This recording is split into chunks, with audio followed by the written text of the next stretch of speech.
à aller servir d'autres dieux. Ils nous poussent à aller étudier ou à aller, je ne sais pas, essayer leur Dieu. Parce qu'ils nous posent cette question de savoir où est donc leur Dieu. Et le Saint dit pourquoi ils se sont permis de dire cela.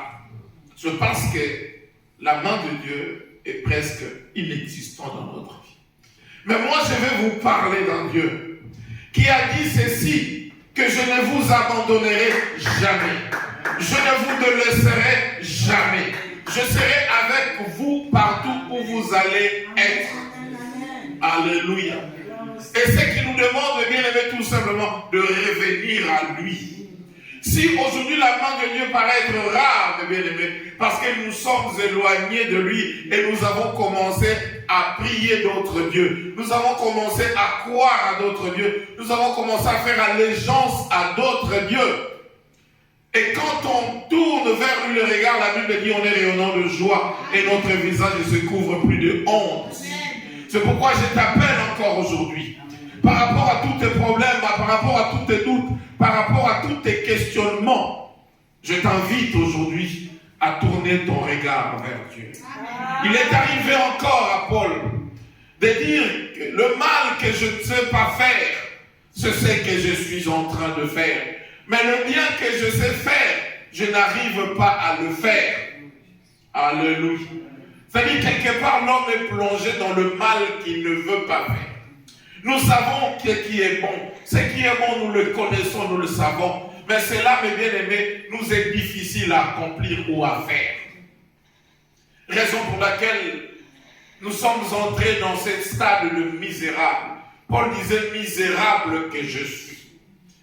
Aujourd'hui, nous sommes dans le cadre de misérable parce que ce que nous voulons, nous le savons que Dieu donne. Nous savons que Dieu donne la richesse. Nous savons que Dieu guérit toutes sortes de maladies. Nous connaissons que Jésus nous élève. Et nous le connaissons.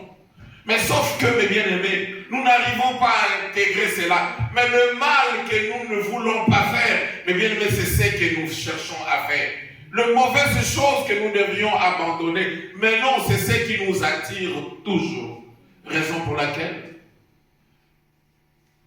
la honte nous envahit. Raison pour laquelle nous avons falsifié même l'évangile.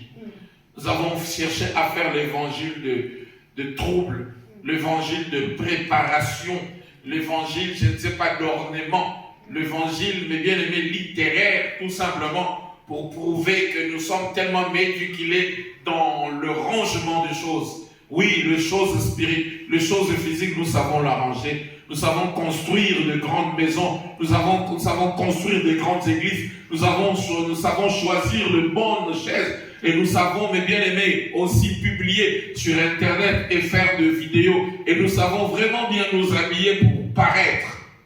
Alléluia. Ça, nous savons le faire. Mais l'ornement spirituel, ce qui donne la valeur, mes bien-aimés, à notre rangement, nous ne savons pas.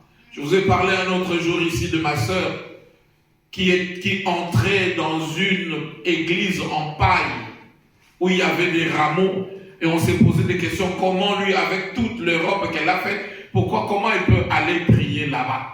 Alléluia. Et j'ai compris que ce ne sont pas de préparatifs, de préparation, des ornements qui fait ou qui attirent la puissance de Dieu. Dieu n'habite pas de maison faite par des mains d'homme. Dieu veut habiter maintenant dans ta vie.